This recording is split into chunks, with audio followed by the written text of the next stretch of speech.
It's not a matter of if, it's a matter of when. When is Nike gonna come out with the next best running shoe? And I think I found another one. As I've stated in many of my other videos, I really don't wanna like Nike, but for some reason, they keep creating shoes that I just absolutely love. They created the carbon plated shoe market with the sub 2 hour project, and I think they've absolutely mastered the easy day, everyday running shoe.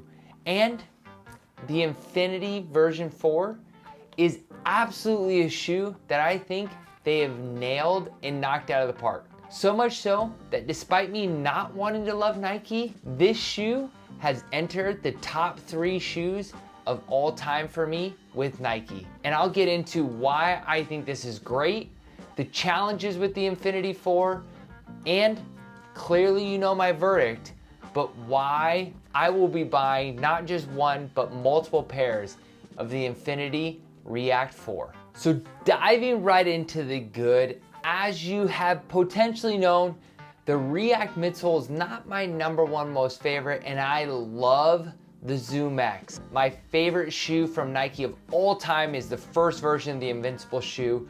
So when Nike came out with their React X, I was really intrigued. In version 1 of the Infinity, I absolutely loved. If you remember my 1 vs 2 video, it was one of my favorite shoes that I've ever run from Nike. So I love the Infinity React 1.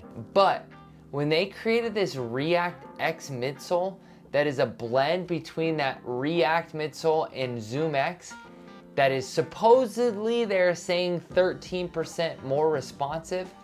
It is an absolutely incredible midsole, and I am a major fan of it.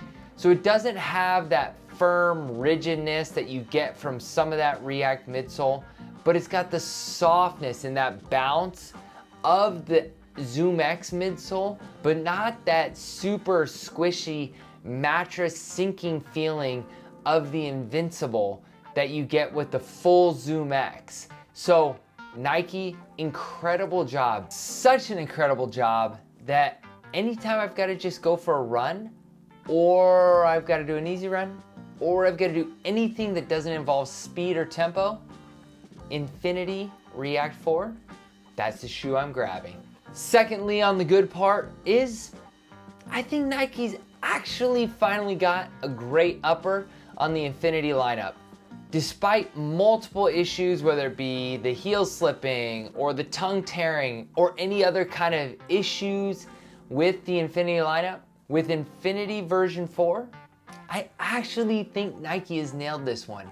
It finally has that solid lockdown. It finally has that snug heel fit. It finally feels like that everyday, easy day shoe that you want. And when I'm trying to get some miles in, and when the training plan just says, go get some miles in for the day, I haven't found a reason not to reach for this shoe. And as we all know, whether you have a great midsole and a moderate upper, it can really ruin a shoe. But when you have a great midsole and a phenomenal upper, it makes for an absolutely incredible shoe. Which makes me believe whenever my training plan says, just go get a run in, Infinity version 4, I'm probably sure it's not just these 2 weeks, but it's going to be multiple weeks ahead where this is a shoe I go reach for. Lastly, and something I often don't put into the good category of shoes, at $160, which is still expensive, I think this shoe is gonna go the distance. I think $350, $450 plus, this shoe is going to get a lot of miles in. And why?